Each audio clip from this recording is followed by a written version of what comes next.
ಯಾ ನೋಡಿ ನಮಸ್ಕಾರ.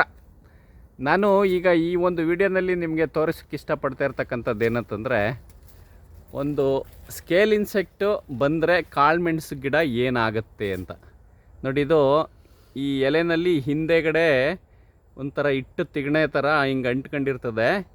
ಮ್ಯಾಕ್ಸಿಮಮ್ ಅದು ಬಂದು ಇಲ್ಲಿ ಈ ಮಿಡ್ ರಿಬ್ಗಳಿದೆಯಲ್ಲ, ಈ ಮಿಡ್ ರಿಬ್ ಮೇಲಿರ್ತದೆ. ಹಾಗೆ ಇಲ್ಲಿ ನೋಡಿ, ಇದು ಕಾಂಡ ಇದ್ರ ಮೇಲೆಲ್ಲ ಅಂಟ್ಕೊಂಡಿದೆ. ಮತ್ತು ಒಳಗಡೆ ಹೋದರೆ ಸ್ಟೆಮ್ಮು, ಅದ್ರಲ್ಲಿ ಫುಲ್ಲು ಅದರದ್ದು ಪಾಪ್ಯುಲೇಷನ್ ಹೇಗೆ ಬಿಲ್ಡಪ್ ಆಯ್ತದೆ ಅಂದರೆ, ಒಂದೊಂದು ದಿನಕ್ಕೂ ಕೋಟಿ ಗಟ್ಟಲೆ ಉತ್ಪಾದನೆ ಆಗುತ್ತೆ. ಸೊ ನಿಮಗೆ ಇದೊಂದು ಲೈವ್ ಆಗಿ ನಿಮಗೆ ಏನು ಸ್ಕೇಲ್ ಇನ್ಸೆಕ್ಟ್ ಬಂದರೆ ಏನಾಗುತ್ತೆ, ಒಂದು ವಾರದಲ್ಲಿ ನಿಮಗೆ ಇಡೀ ಬಳ್ಳಿ ಈ ಥರ ಬೆಂಕಿನಲ್ಲಿ ಸುಟ್ಟಂಗೆ ಆಗ್ಬಿಡ್ತದೆ ನೋಡಿ. ಇದು ಇಷ್ಟು ಚೆನ್ನಾಗಿದ್ದ ಬಳ್ಳಿ ಪಕ್ಕದಲ್ಲೇ ಇದೆ. ಸೊ ಈ ಲೆವೆಲಿಗೆ ಬಂದಿದೆ.